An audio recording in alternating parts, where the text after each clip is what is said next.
भारत पर दुनिया की जो गिद्ध निगाह भी कई देशों की लगी रहती है। होते तो सभी मित्र हमने वैसे तो देखा जाए तो सबसे हमारी मित्र, लेकिन वो चाहते हैं कि सरकार ऐसी बने जो हमारे अनुकूल हो। कोई भी मित्र जो जिनको आपत्ति हो कि प्रधानमंत्री मोदी जब कहते हैं कि गलियारा नहीं बनना है, तो उसके पीछे पुराने कागज टटोल लीजिए।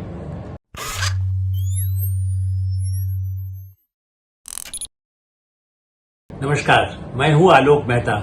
HSI में आपका स्वागत है। हमारा अनुरोध है कि आप HSI देखें, सब्सक्राइब करें, लाइक करें, अपने मित्रों को ग्रुप्स में भेजें और आपकी जो राय हो वो हमें अवश्य अवगत कराएं। चुनाव में नया मुद्दा या बाहरी मुद्दा, बाहरी मतलब देश के बाहर से भी।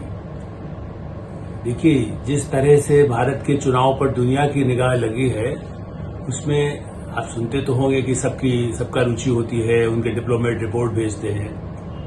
आज मैं कुछ गंभीर तथ्य इस मुद्दे पर रखना चाहता हूं। और आप कह सकते हैं प्रधानमंत्री नरेंद्र मोदी आज ही आगरा में सभा में उन्होंने कहा कि देखिए यहां पर जो डिफेंस का गलियारा बन रहा है, मतलब रक्षा संबंधित कारखाने आने के कई प्रस्ताव, उस पर आगे कार्रवाई हो रही है, तैयारी हो रही है। और इसलिए बाहर जो दलाल हैं हथियारों के, उनको दर्द हो रहा है, उनको कष्ट हो रहा है, उनको लगता है यहाँ यदि यही आया, सरकार आ गई और यहाँ ये पूरा प्रोजेक्ट पूरा होगा तो फिर उनका धंधा कैसे चलेगा। और इसी तरह से उन्होंने एक और गंभीर बात कही कि कांग्रेस के मैनिफेस्टो में प्रधानमंत्री नरेंद्र मोदी का है, तो मैं बाद में उस पर गौर विस्तार से पर मैं जो तथ्य हो सकता है जो कहूं, मैं उसके लिए पार्टी की तरफ से बात नहीं कह रहा हूं। मैं तो प्रधानमंत्री की बात को सुन के मुझे कई चीजें स्मरण हो आई। प्रधानमंत्री ने कहा कि कांग्रेस के घोषणा पत्र पर मुस्लिम लीग की छाप है।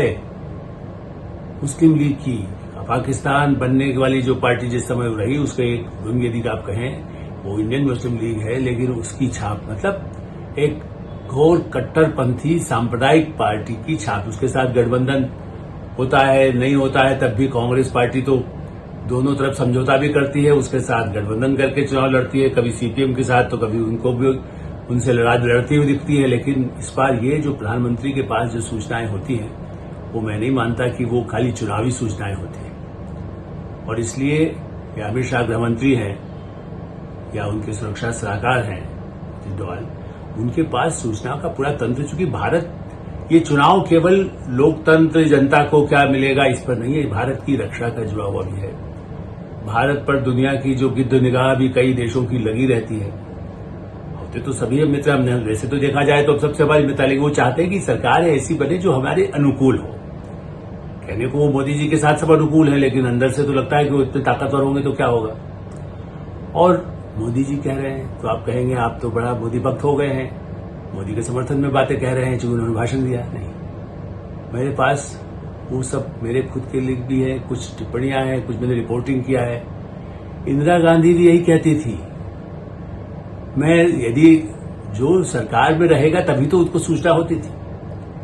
और चलिए, इंदिरा गांधी भी पूर्वाग्रह थी, CIA कहती थी, उस पर भी लोग, डॉक्टर शंकर शर्मा जो राष्ट्रपति भी बने उस समय, जो महासचिव थे, अध्यक्ष थे पार्टी के, तो हम लोग जो पत्रकार जाते तब भी CIA की बात रोज हेडलाइन बनती, अखबार टीवी तो था नहीं तब।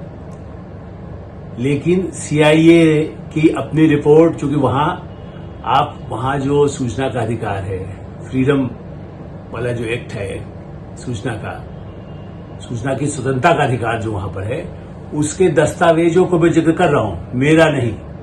CIA के दस्तावेज, KGB से मिली सूचनाएं, चाइना के बारे में, एजेंसियों के बारे में, या उनकी सरकारों से जो लीक हुआ, जो वहां से अलग हो गए, उनकी, ये मैं बड़े देशों के नाम ले रहा हूं। CIA, वो भी 67 के इलेक्शन, जब गठबंधन का ये दौर शुरू हुआ तब की रिपोर्ट के बारे में बता रहा हूं मैं आपको। तब तो मैं नहीं था, मैं तो 71 के बाद से मैंने देखना शुरू किया, लेकिन उसके बाद ही विवाद ये CIA, आप तो जानते ही हैं, अमेरिका के साथ भी तनाव था, चीन के साथ तो 62 में लड़ाई हो ही चुकी थी, रूस के साथ अच्छे भी थे, लेकिन रूस भी अपना पूरा प्रभाव रहेगा, अमेरिकन प्रभाव ना है, KGB भी सक्रिय थी।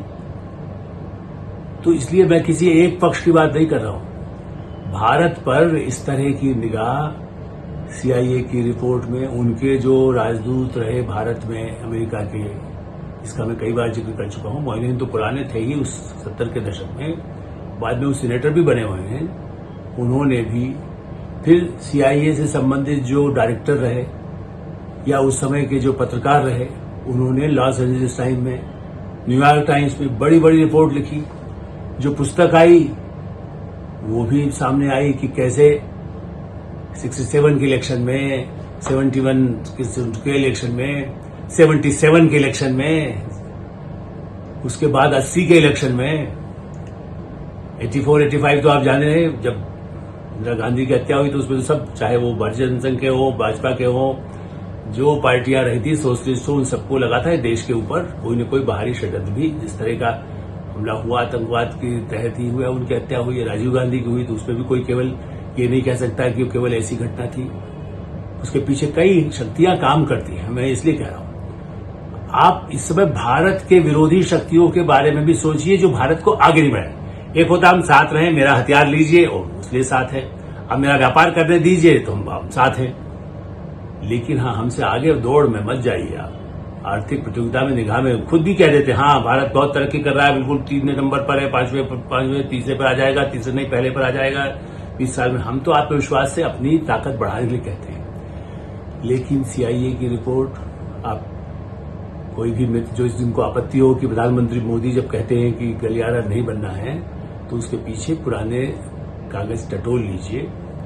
ऐसी पुस्तकें, विक्रम सूद भारत में रॉ के चीफ रहे हैं, उनकी पुस्तक ही पढ़ लीजिए ताजी। और तो बहुत सारे, काओ साहब जो है, आर्यन काओ, वो तो रॉ के प्रमुख, पहले प्रमुख वही थे, तो उन्होंने तो उतना नहीं लिखा। लेकिन उनके बाद में कुछ ऐसे अधिकारी आए हैं जिन्होंने रॉ में रहते हुए या इंटेलिजेंस ब्यूरो में रहते हुए भी कुछ लिखा, कुछ बहुत सारा नहीं लिखा जो सीक्रेट, चूंकि गोपनीयता के कानून और उन्होंने जो बंधे होते हैं वो चीज तो नहीं लिखी। लेकिन जो भारत का विरोध हो सकता है, तो ISI पाकिस्तान की चर्चा तो हम करते थे, पाकिस्तान का हाथ तो होता ही है।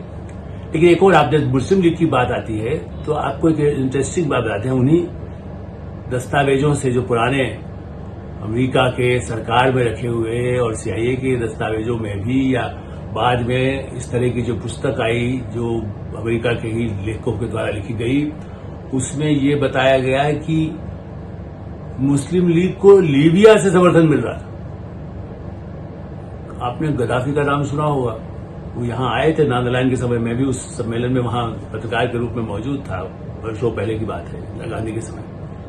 कर्नल गद्दाफी, वो मुस्लिम लीग उनकी तरफ से पैसा, KGB CIA ऐसा नहीं कि स्वर्ण पार्टी के पीलू मोदी बाकायदा हंसने के लिए लोगों को कहते थे, जब कहा जाता था कि ये है, ये स्वर्ण पार्टी वाले ज्यादा लिबरल पॉलिसी की बात करते थे इंदिरा गांधी समय में, तो कहा था CIA तो गले में लटका के पार्लियामेंट आ जाते थे। मैं जब पार्लियामेंट कॉल करता था कि देखो मैं हूं CIA एजेंट, लेकिन वो माहौल के लिए था। CIA एजेंट कह के नहीं आता है, KGB एजेंट कह के नहीं आता है, रॉ का एजेंट कह के नहीं आता है। वो अपना काम करता है, उसका काम अपना है। जो अमित शाह गृह मंत्री है, उन्होंने, कोई ने सवाल पूछा कि भाई लोग ऐसा आरोप लगा रहे पाकिस्तान में ये कर रहा है, आपकी एजेंसी कर रही है। उन्होंने कहा भाई हम क्या है, वो एजेंसी अपना काम करती है, स्वाभाविक है, उसको हस्तक्षेप थोड़ी। CIA अपना काम करता रहा है। हाँ, वहां के सरकार के हितों का, अमेरिकी सरकार के हितों के हिसाब से भारत में क्या हो रहा है, भारत में रूसी प्रभाव। एक समय में आपको आश्चर्य होगा, KGB जब भारत में रूस का प्रभाव, सोवियत संघ का, उस समय तो रूस बाद में बना, मैं आज भी उसके रिकॉर्ड उपलब्ध है कहीं पुस्तकों में भी, जो मैं पढ़ता रहा हूं, आज भी उपलब्ध है, आपको मिल सकता है कहीं। 175 KGB के एजेंट भारत में थे, 175 कैन यू इमेजिन। ये डॉक्यूमेंटेड है, वहां सब उनके भी, KGB के भी बहुत दिखे, KGB की पूरी पुस्तक आ गई है, कैसे झूठ फैलाते थे, कैसे कम्युनिस्टों का प्रचार करने के लिए मीडिया के कितने पत्रकारों को। और एक और दिलचस्प, चलिए हमसे नहीं, मेनका गांधी जी कांग्रेस परिवार की, गांधी परिवार के सदस्य हैं, वर्षों से वो उस परिवार से अलग होकर कांग्रेस से अलग है और भारतीय जनता पार्टी के उम्मीदवार है। आपको यदि नहीं मालूम हो, जिनको मालूम है कि मेनका गांधी पत्रकार के रूप में आई थी और बाद में जब संजय गांधी के साथ रही, संजय गांधी निधन हो गया, फिर उन्होंने सूर्या नाम की एक पत्रिका निकाली। और आप यदि सूर्या पत्रिका कहीं किसी लाइब्रेरी में, आर्काइव में कहीं मिल जाए तो आप देख लीजिएगा। उन्होंने भी इस बात का भंडाफोड़ 78-79 में किया था कि कितने बड़े पैमाने पर भारत के मीडिया के लोग, पत्रकार को कैसे सोवियत या KGB के लोगों की तरफ से उस विचारधारा के लिए या जो भी यहां सरकार में हो उसके विरोध में कुछ लेख लिखे, यहां तक कि आप सोचिए 78-79 में एक लेख पर 1000 दूता जो भी उनके प्रतिनिधि यहाँ होते थे किसी और मार्फत से मीडिया हाउस के नाम पर दिलाते थे 30-30 हजार रुपया। उस समय में जो हम जैसे पत्रकार जो और बड़े बड़े संपादक भी थे उनकी तनख्वाह 3000, 2000, 3000 से अधिक नहीं होती थी। उस समय 30-30 हजार रुपया ऐसे पत्रकारों को, मीडिया के लोगों को भी दिया गया। तो मीडिया में आज हम ये कह रहे हैं कि अफसर सबसे ज्यादा प्राथमिकता एजेंसियों की क्या रही, कुछ हद तक नेता, चूंकि वो आरोप लगा जो सिद्ध नहीं हुआ उस पर तो विनोद मेहता भी बड़ी मुश्किल में आ गए थे और नहीं, वो पहले जिस पत्रिका में थे उन्होंने वो छाप दिया था कि कौन भारत का नेता जो है वो जिस पर आरोप आया, चूंकि वहां की किताब आई अमेरिका में, उन्होंने उसका नाम ले दिया नेता का, जबकि वो विवाद चलता रहा। आज तक विवाद है कि कौन मंत्री इंदिरा गांधी की कैबिनेट में था जो CIA के एजेंट की तरह काम किया। वो रहस्य उसको डिनाय होता रहा, मानहानि का केस भी हुआ, मैं उस पर नहीं जा रहा हूं। लेकिन हाँ ये है कि मंत्री, सांसद, विधायक, मुख्यमंत्री किस पर डोरे डाले, कौन हमारा कुछ न कुछ हमारे उस मार्फत काम करे, उसको एजेंट तो नहीं बन सकता, एजेंट के थ्रू उससे उसको प्रभावित किया जा सके। तो उसमें ऐसे देश जो मुस्लिम लीग को सहायता करे, जो कम्युनिस्ट पार्टियों को सहायता करे, कांग्रेस पार्टी को भी, हाँ कांग्रेस पार्टी को 1970 से पहले जब विरोध थी किसिंजर और निक्सन के पहले, ये CIA के डॉक्यूमेंट में है, वहां के जो राजदूत रहे भारत में उनके डॉक्यूमेंट में है, किताबों में है।